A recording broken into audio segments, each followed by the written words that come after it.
स्वागत है aux inspired channel पर। आज हम आपको प्रेरित करने के लिए एक अद्भुत यात्रा पर ले जाने वाले हैं। अपने सपनों को साकार करने और अपनी पूरी क्षमता तक पहुंचने के लिए तैयार हो जाइए। आइए इस प्रेरणादायक सफर की शुरुआत करें। एक समय बुद्ध भगवान किसी गांव में उपदेश दे रहे थे कि हर किसी को धरती माता की तरह सहनशील तथा क्षमाशील होना चाहिए। क्रोध ऐसी आग है जिसमें क्रोध करने वाला दूसरों को जलाता ही है तथा खुद भी जलता है।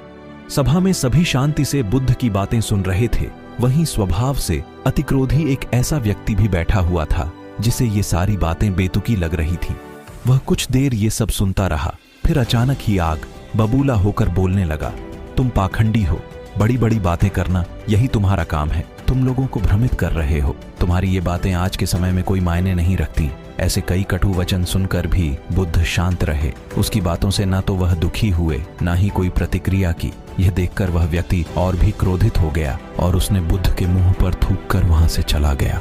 अगले दिन जब उस व्यक्ति का क्रोध शांत हुआ तो वह अपने बुरे व्यवहार के कारण पछतावे करने लगा और वह बुद्ध भगवान को ढूंढते हुए उनके स्थान पर पहुंचा, लेकिन बुद्ध नहीं मिले। वह अपने शिष्यों के साथ अन्य गांव के लिए निकल चुके थे। व्यक्ति ने बुद्ध के बारे में कई लोगों से पूछा और ढूंढते ढूंढते वहीं पहुंच गया जहां बुद्ध प्रवचन दे रहे थे। उन्हें देखते ही वह उनके चरणों में गिर पड़ा और बोला, मुझे क्षमा कीजिए प्रभु।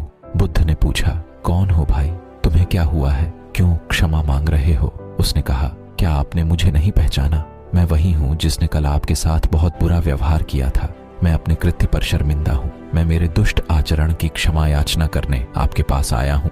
भगवान बुद्ध ने प्रेम पूर्वक कहा, बीता हुआ कल तो मैं वहीं छोड़कर आ गया हूँ और तुम अभी भी वहीं अटके हुए हो। तुम्हें अपनी गलती का आभास हो गया, तुमने पश्चाताप कर लिया, तुम निर्मल हो चुके हो। अब तुम आज में प्रवेश करो। पुरानी बातें तथा बुरी घटनाएं याद करते रहने से वर्तमान और भविष्य दोनों बिगड़ते जाते हैं। बीते हुए कल के कारण आज को मत बिगाड़ो। ये सुन उस व्यक्ति का सारा बोझ उतर गया। उसने भगवान बुद्ध के चरणों में पड़कर क्रोध त्याग दिया तथा क्षमाशीलता का संकल्प लिया। बुद्ध ने उसके सिर पर हाथ रखकर आशीर्वाद दिया। उस दिन से उसमें बहुत से परिवर्तन आ गए और उसके जीवन में सत्य, प्रेम व करुणा की धारा बहने लगी और अपने क्रोध पर नियंत्रण पा लिया। बुद्ध की सीख, कई बार हम पिछले समय में की गई गलतियों के बारे में सोचकर बार बार दुखी होते और खुद को कोसते हैं। हमें ऐसा कभी नहीं करना चाहिए। गलती का बोध हो जाने पर हमें उसे कभी ना दोहराने का संकल्प लेना चाहिए और एक नई ऊर्जा के साथ वर्तमान को सुदृढ़ बनाना चाहिए।